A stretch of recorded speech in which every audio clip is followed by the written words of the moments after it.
Welcome to Scale by Design. My name is James Mackey, your host, and today we're joined by Yurii Filipchuk. Yuri, welcome to the show. How are you doing? Oh, thank you. Thank you for inviting me over. I'm fine, and greetings from the lovely Ukraine. I should be now sitting on Venice Beach in LA, but I'm in the western part of Ukrainian Carpathian Mountains.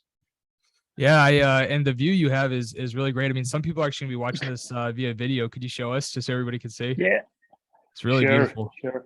Yeah, and sorry for the village noises and farm sounds around me. But that's the way of work meditation for me when you hear the cows and That sounds nice. The only thing that I hear yeah. by the office is the occasional ambulance or something. So it's but yeah, look, before we jump into everything, we have a really amazing list of topics, and I'm so pumped to dive into that. But yeah, just like let's let everybody know a little bit about you, your background, what you're doing now. We'd love to hear that before we jump into it. Yeah, sure, thank you. So my background is in finance and investments. Although I'm from the medical dynasty, medical family from Ukraine, but I really disappointed everyone when I decided to go in finance. But that ended up me now running a company. So before that, we were investing in early stage startups locally here in Ukraine with my partners. But everything changed in May 2020 when two friends of mine, Arthur and Dmitry, hope you guys going to be listening to this, showed up and said, "Hey, Yuri, the pandemic is here and is going to stay for a while. Why don't we gamify video chats?" And that was the original idea. I really loved it. And since then, we are working on a company called Party.Space. By the way, the first version of the name was Friendoscope, which we just didn't care at the moment. But now, when we are Party.Space, a metaverse platform for virtual events, for remote teams and online communities. Since May 2020, we hosted more than 100 larger events. We work with the very large companies, Zapier, Slack, Scania, Epidemic Sound. We just landed our first two Fortune 500 clients, and we are pioneering the metaverse for businesses. I love that. Yeah, you have some big name clients, man. Congratulations. That's and when did you founded the company in 2020? Yep, Wow. exactly. So it didn't even take you And that long. we were really lucky. I don't even want to show you the first prototype of what we got. But with that prototype, we closed our first big deal with the leading music streaming service, which is really strict in their NDAs. And they never allowed us to name them. But they wanted a 5,000 people virtual event to celebrate the year of pandemics. And they wanted that to be in 3D and browser based. So me and my team, we gathered, hired some top tier Ukrainian engineers and delivered this solution. And the result was really cool. Like, could you imagine the virtual corporate party with the average session length of more than 2 hours? So people are turning off cameras and jumping off Zoom calls as fast as possible. But during the Party.Space events, they stayed with us for a while. And that was like the very beginning of our journey. That's really cool. So it sounds like for your first big customer, like they actually gave you the opportunity to build out the solution. You didn't even have it completely before you sold it. How did you do that? I'm trying to imagine myself doing that, like for my company, and I feel like that'd be really difficult. I feel like if like particularly like a large client came to us and we're like, they'd be like, "What are your capabilities?" And we would say, "This is what we're at, but we can deliver on beyond that, they'd be like, yeah, you say that, but we don't know you. So we're going to go with a more established player. Like, how did you overcome that hurdle? So first of all, like hustle culture is the way to go. And at that point, all you could do is fake it until you make it. So we just listened to what they wanted. We said, okay, so we can do this way, and it's going to be a good user experience. If we fail, you still can have your event in Zoom, and you would basically lose nothing. And the client agreed, and we received our payment only after that worked for them. So that was like a huge risk for both of us and for them, because we had no chances for that not to work for us. Did you have a strong relationship with somebody at that company that preceded this, or was it literally like who did you reach out to them? Did they reach out to you? Like how did this lead come about? It was just a cold moonshot on LinkedIn. I reached out to the global head of people experience from that company, and she then introduced me to the technical guy from her team. And that guy, he had the consultant background, so we found like some points of contact, and that probably helped us to build a dialogue and secure the deal. Cool. Yeah, that's well, that's really impressive. That's and really after cool. that and after that event, actually that guy and his friend, they helped us a lot to get our first traction, because they really loved the solution and how that worked out for the client. Nice, nice. So is your business, is it like a recurring revenue model in which people are paying on an ongoing basis, or is it like per event? Like what does that look like? So we started on the pay event basis, and we were charging clients. The contract value was based on the maximum number of users we're gonna see on the event. But now we started selling our first subscriptions, and we now sell. In fact, we sell virtual real estate because clients are paying for the maximum number of concurrent users in the specific virtual venue they have. They go for a virtual office which can fit in 50 people. Okay, then they pay $5,000 for that, and they can use it unlimitedly. Okay. Yeah, that's really cool. So it's not like, okay, because I was thinking maybe it would be a thing where it's like an annual subscription where you can host up to X amount of events or something like that. We call those bundles, and that way of activation and that way of contracting is something we use to work with the crypto communities and DAOs. They don't need just another tool. They need people who would help them achieve their goals. And they said, okay, we need regular community events in Metaverse. So please supply us for 12 months, and that's going to be the contract requirement. For sure, for sure.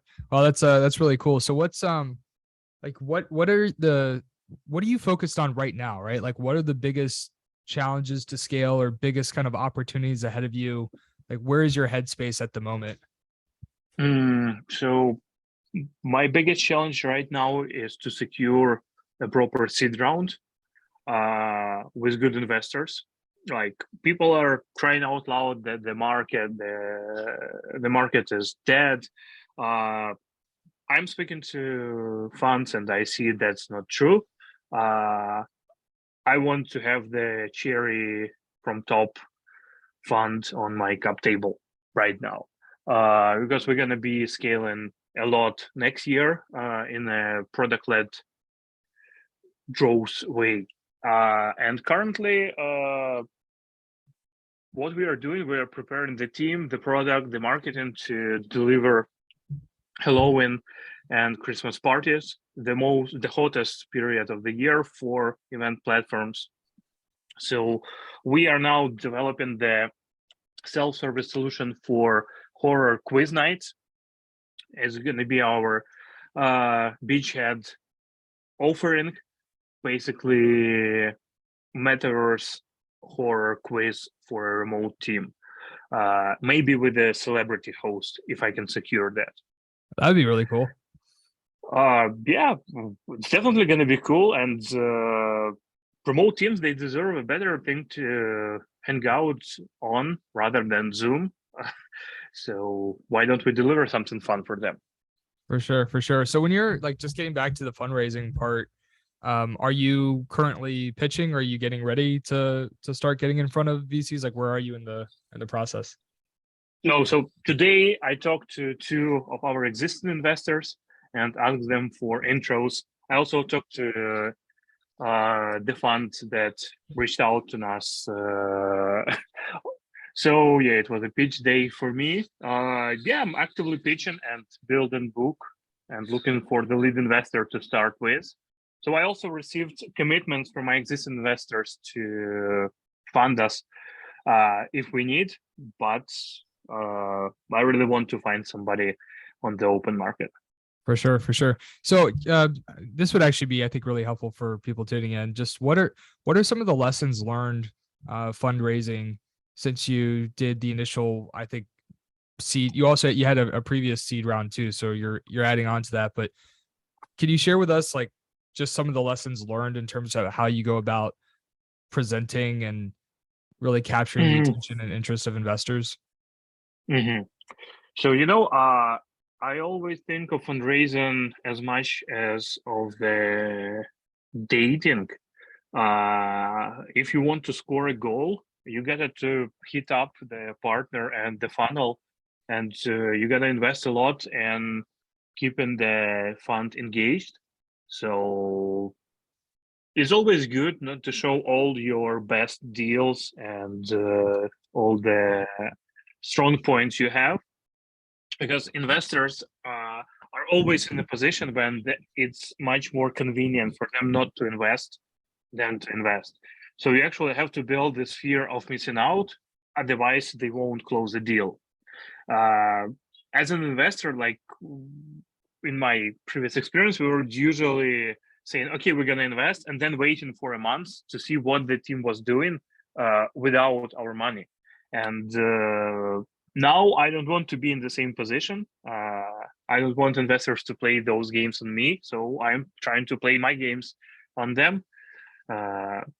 So just imagine like what would they want to see from their side, and think this way.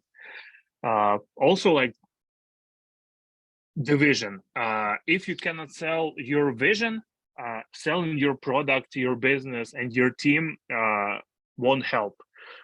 Your vision might be wrong. You might be like you might be pivoting in a week or so, but you're still gonna be able to sell this vision. And if that happens, then you move further and pitch all the details and build the whole picture of your company.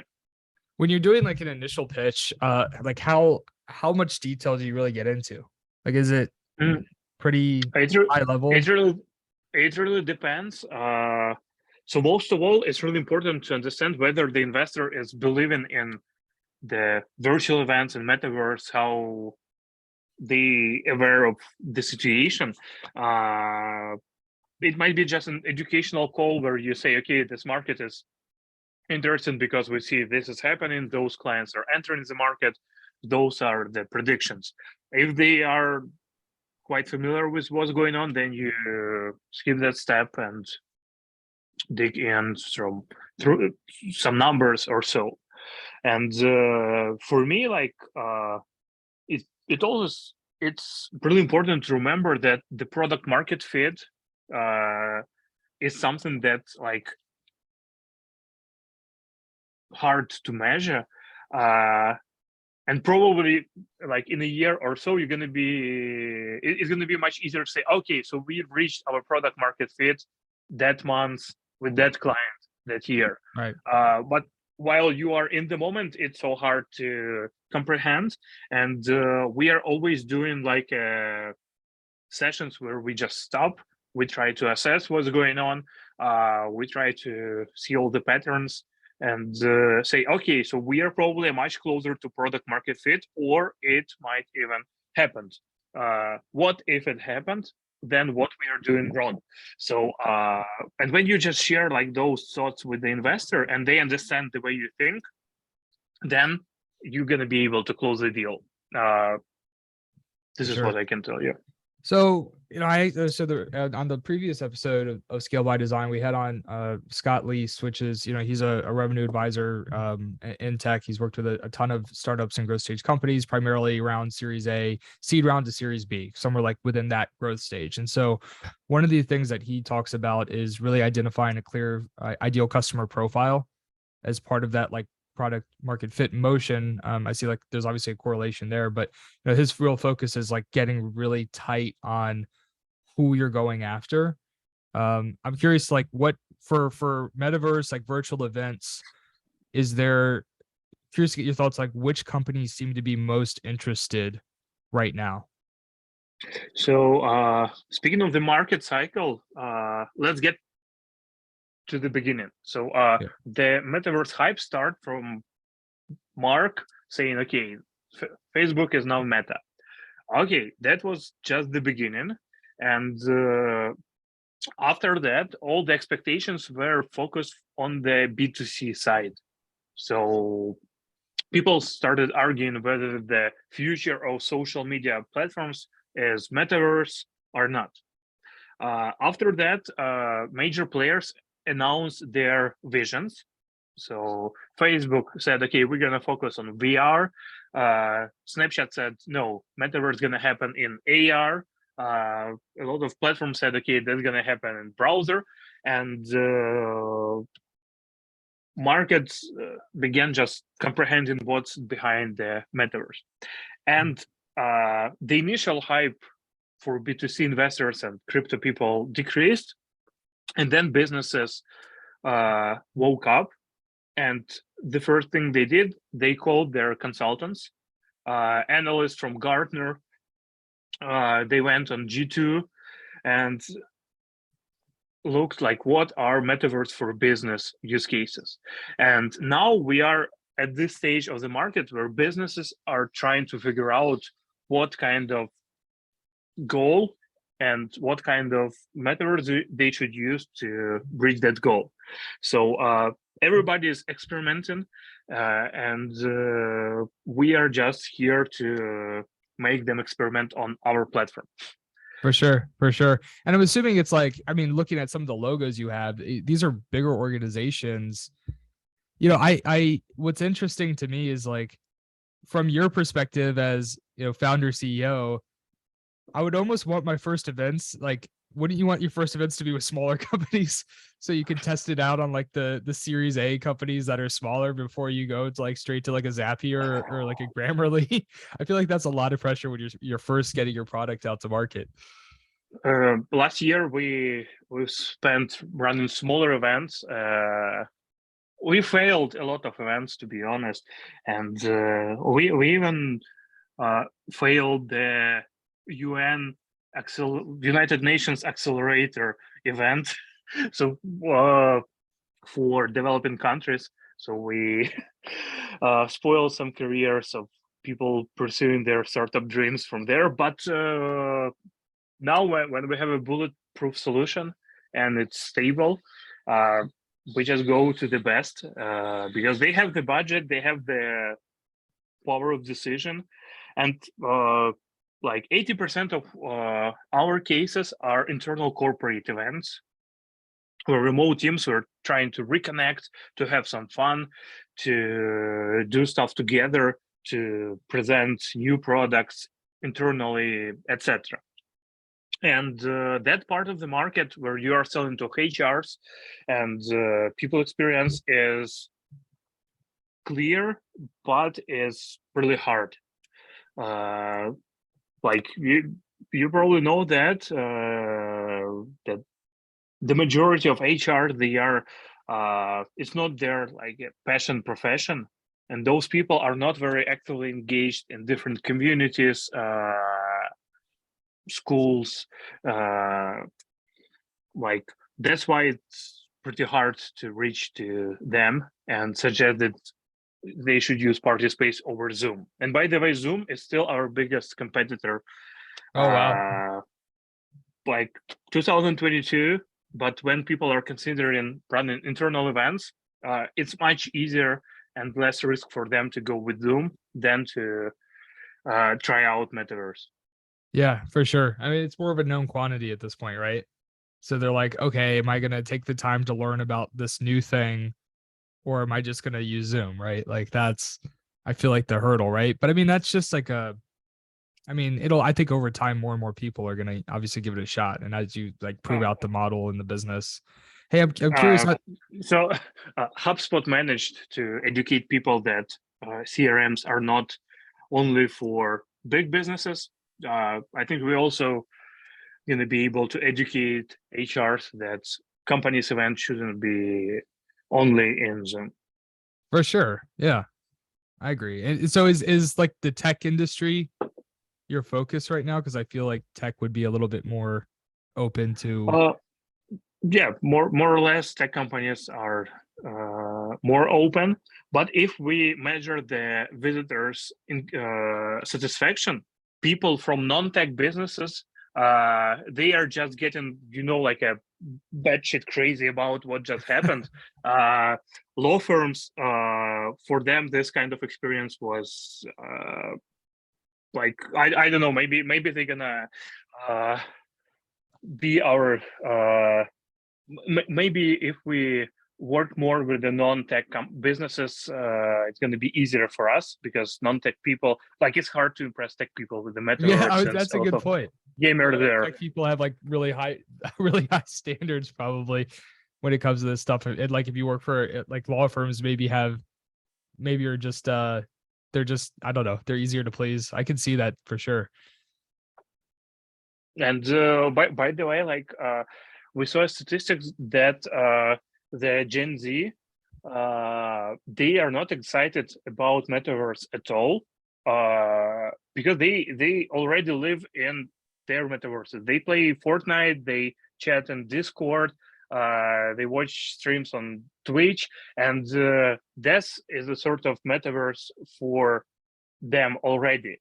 That's why I would say the majority of people whom we expect to see in Metaverse are millennials and boomers, and it's going to be really interesting to see how this whole thing would turn out to be. Yeah, for sure. Yeah, it's very interesting. And so one of the things you mentioned was G2.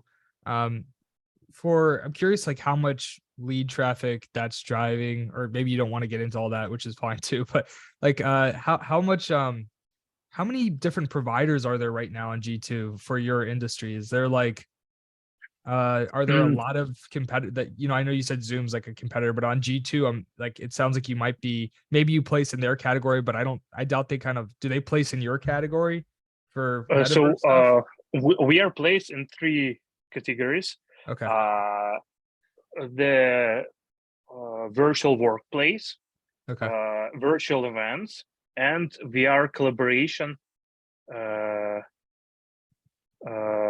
collaboration. Yeah. Okay. So G2 is actually working on creating a Metaverse category, and we're going to be there for sure.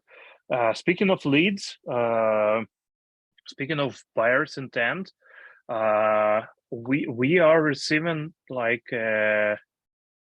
around 250 accounts per month to work with, based on G2 and lead feeder information. So my pre-sales department is working a lot to reach out to all of those people.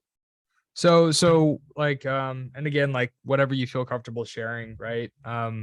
So just let me know if I'm asking too many like detailed questions that you don't want out there. But like, so G2's leads, what I love about G2 for my business is it basically allows us to leverage their SEO to show up in Google searches. Mm-hmm. So we're number one so basically what tech companies borrow recruiters from us. That's our business, right? Yep. So like, for a fancy way of saying that is recruitment process outsourcing. So for that business, for that category, we place number one.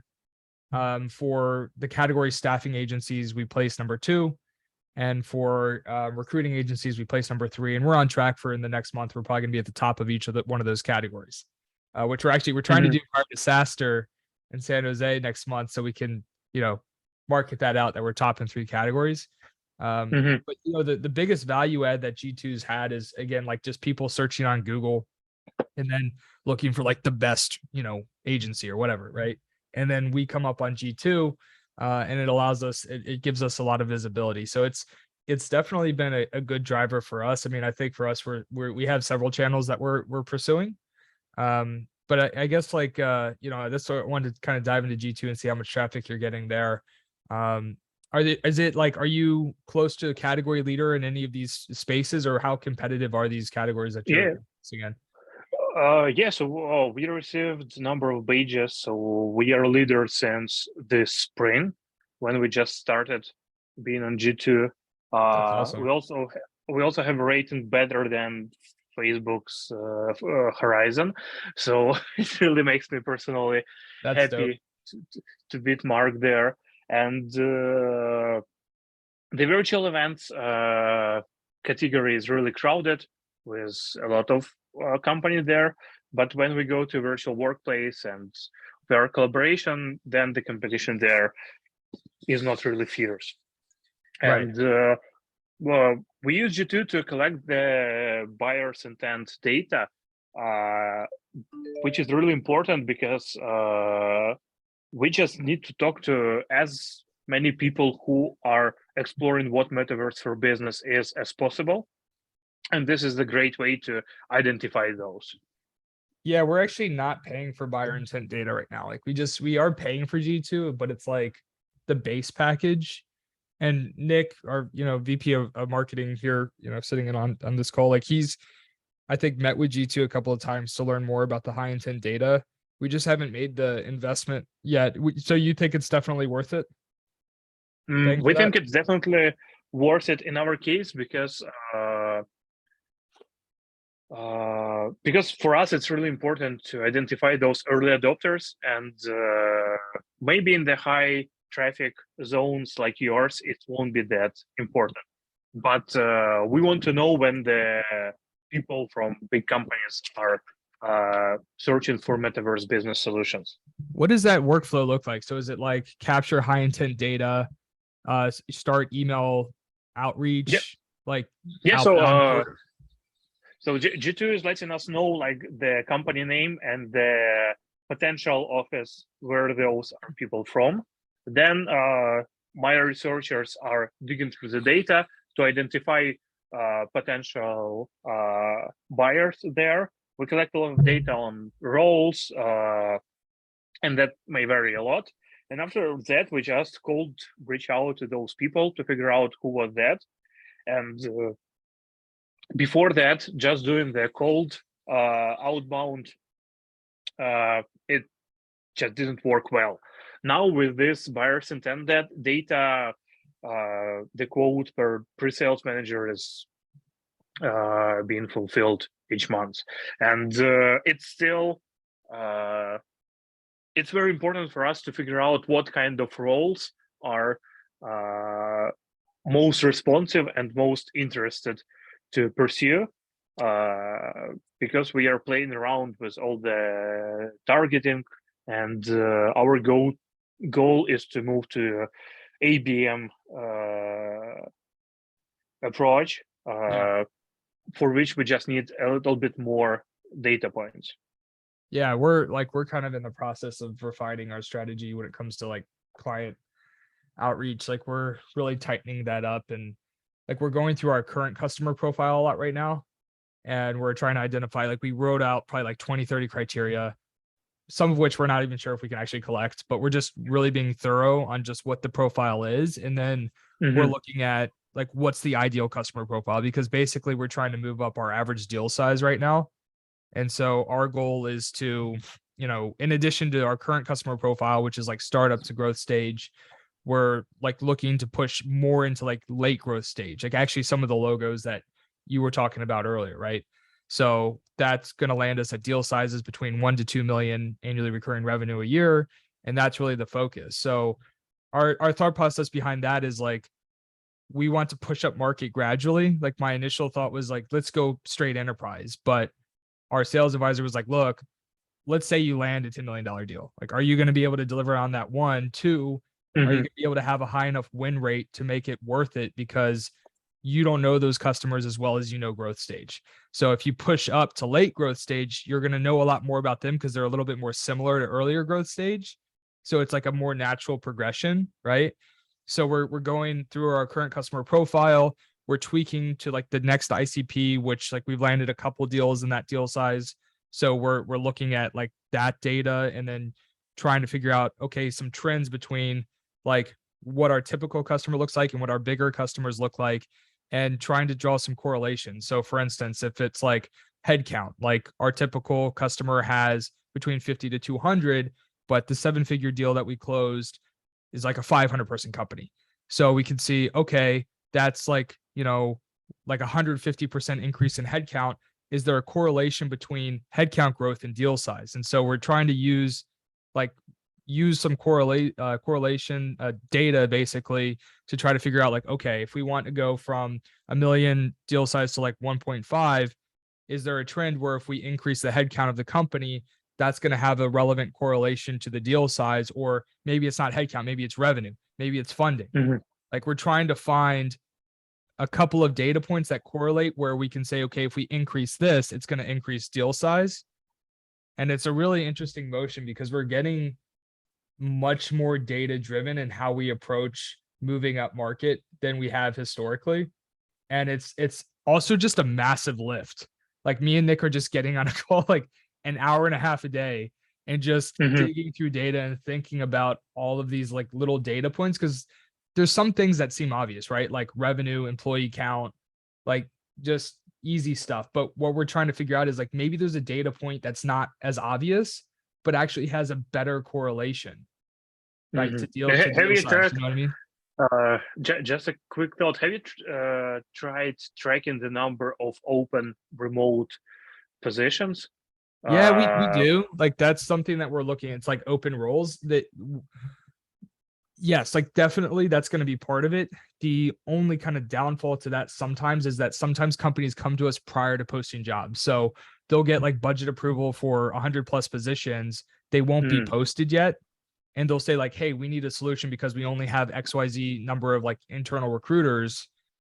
And starting next quarter, we're going to have all this open headcount. So when it's like a retroactive thing where they realize they bit off more they can chew and they already have a ton of openings, then we can definitely leverage that. So we will like, but we're doing two numbers, right? We're doing like active number of job postings, and we're also doing like hiring plans, like which is a proactive motion. The issue with hiring plans is that it's not like a data field that you can't just like, okay, what's over the next 12 months, how many roles is the company going to hire? You can't filter that in like a Zoom info or an Apollo or something like that, right? You can filter active roles, but it's like we're going after those companies, and we're also getting engaged with companies before they post the jobs, right? Because we want to get in there before everybody else is, right? So that's the And challenge. what is your experience with the with targeting people who changed their positions in like last month or 3 months more? How is it helping in your case with figuring out the right buyers? The right buy. So on the client side, so yeah, I mean, a large part of our revenue is referral and word of mouth. So when a customer, like a buyer, right? So like, let's say a VP of whatever moves one company to another company, they'll pull us with them. So we don't actually, so our revenue team is actually very small. It's Nick, our VP of marketing. And I'm basically, so recently Nick started to help actually selling. And it's basically for the company's history, I've been the one selling and closing. So we actually have not built out a sales team yet. So there's some more sophisticated motions that we're not going through currently. Like we should have, one of our strategies should be like, let's look at the buyers, decision makers that we've worked with over the past several years. Where are they now? And targeting outreach to them. Really now it's more of like they're just reaching out to us and they'll refer people to us, and it's more of this like behind the scenes word of mouth type of thing, which is, you know, driving a fair amount of revenue for us. But right now, like we're really focused on building out repeatable process, simplifying, getting the right dashboards into Salesforce, getting the right automations into SalesLoft and Salesforce. And we're trying to put together like all the process documents surrounding outbound. And then once we have all of that, then we're going to hire our first salesperson. But our revenue advisor has also said he wants us to hire ideally 3 salespeople at once, because it's like if you only have one, you don't really have a baseline for how good they are. So he said like one will be great, one will be all right, and one probably won't be good. And so he's like, you know, ideally wait till you have the budget to hire all 3 at once. So right now it's like that's, you know, a heavy lift. Like we're bootstrapped, so we grow based off profitability. So like right now we're just focused on getting all of the process and strategy in place, so then we can plug in the salespeople and we can be confident that their performance is reflective of their performance, not of broken process or tech, because I don't want to hire a salesperson and then not know if it's us or them that's producing a result, you know? So we're trying to do process tech first, revenue advisors, simplify everything, standardize it, write out all the process docs, and then plug in ideally 3 salespeople, which I need like probably around 300,000 in budget. Or probably more, rep rate and all that. And, so I need like 350, 360. And have you hired any pre-sales people yet? No, man. Like we like literally until Nick came on in January, we were 100% inbound.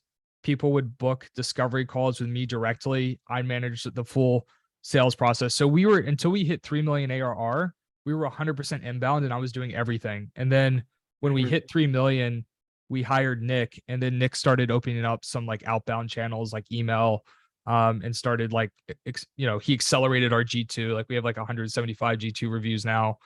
So we put in like some incentive programs to accelerate reviews, and you know, we're experimenting with other stuff, but yeah, we that's kind of where we're at the moment. That's a solid traction, and you're definitely heading in the right direction.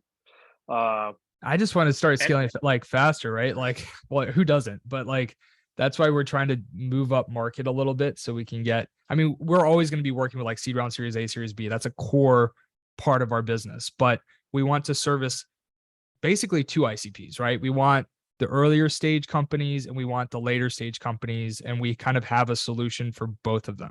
If that makes sense.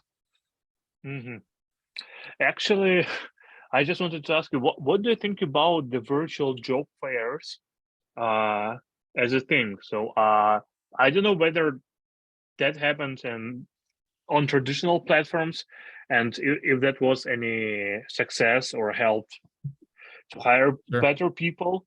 What do you think about this part of the market? That's interesting. So I'll just tell you what I do know, because there's a lot that I actually don't know about this. For like, we service the tech industry, so primarily product SaaS companies, some services companies like custom software development, right? One big life sciences company. So there's a few like outside of tech, but primarily tech. And the way that we're currently sourcing talent, probably 80 to 90% of the hires we help our clients make are through outbound sourcing on LinkedIn. And that spans across engineering, product, revenue, G&A, really like the entire org. So we're not leveraging in-person job fairs. We don't do campus recruiting. We don't do like kind of unskilled labor recruiting, right? Entry level. Like the most junior role we'll do is an SDR role. And occasionally it'll be someone without experience, but typically it's like 6 months to 2 years of experience. And it's usually we're targeting people with experience in the tech industry. So I have not thought about a way to leverage virtual events for hiring beyond, actually, I think an angle for that might be like proactively engaging with candidate pools. So for instance, like for a company like Secure Vision, an agency, or an in-house large tech company, maybe they want to host a quarterly virtual event where they're proactively giving value to the engineering or product communities. so that they build the relationship so that when they need to hire, they have a bunch of essentially warm leads of people that have engaged with their company.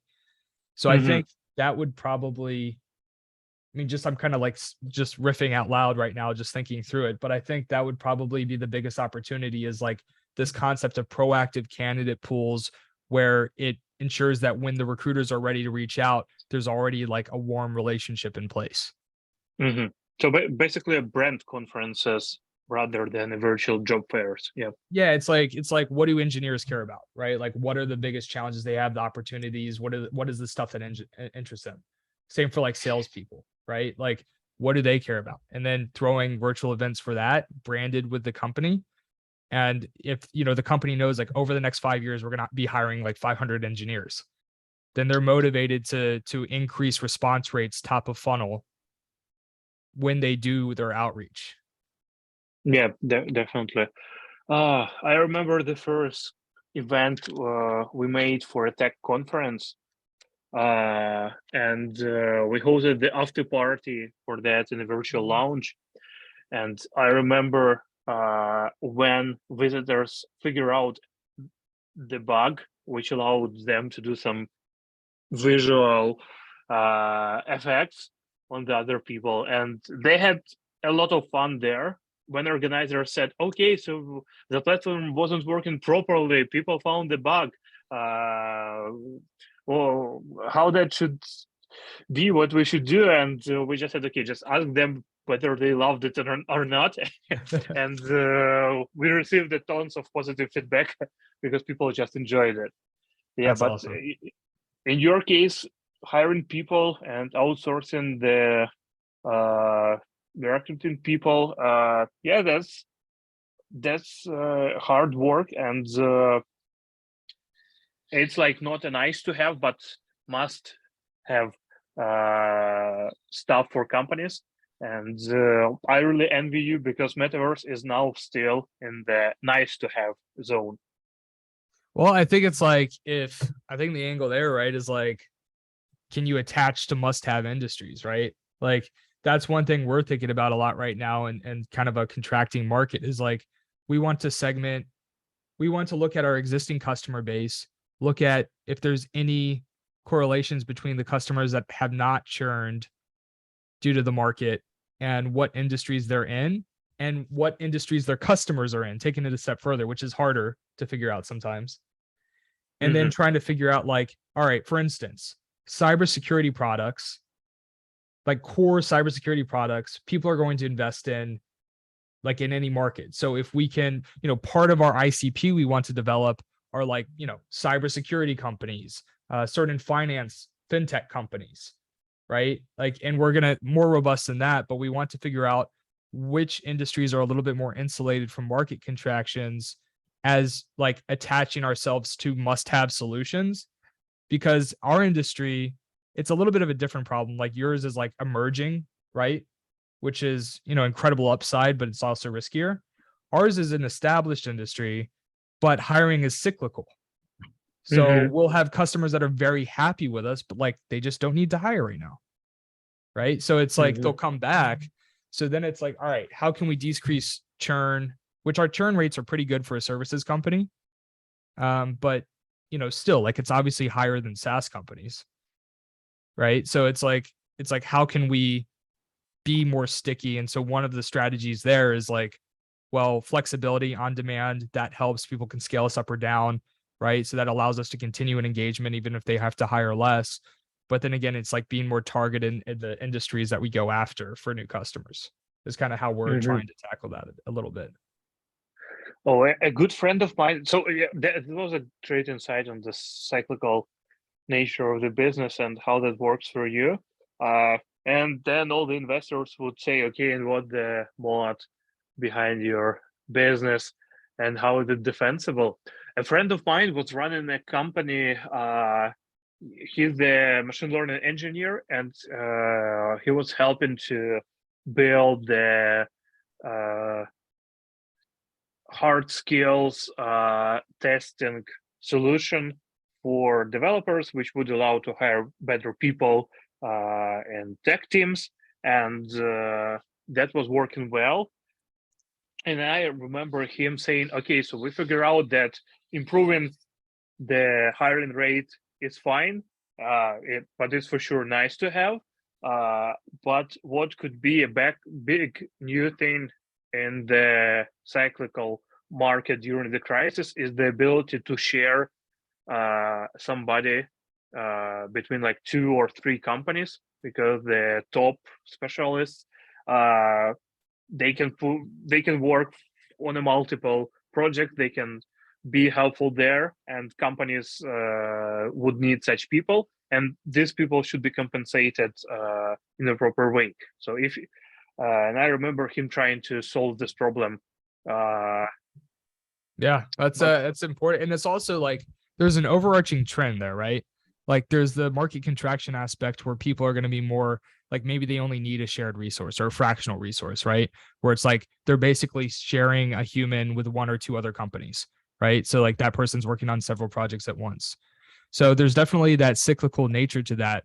But I think just a trend in what we're seeing in terms of like employment is people prefer flexibility, and I think it's like becoming more of a preference to work on a couple projects at once. They want to diversify income streams. They want to, kind of pick the hours they work, the projects they're working on. If they work in a skilled, area where there's a talent shortage, there's just more and more of a preference to that type of work. And I think also employers are becoming a little bit more flexible. Like this person doesn't have to be a W-2, right? We're more open to contractors taking on strategic stuff.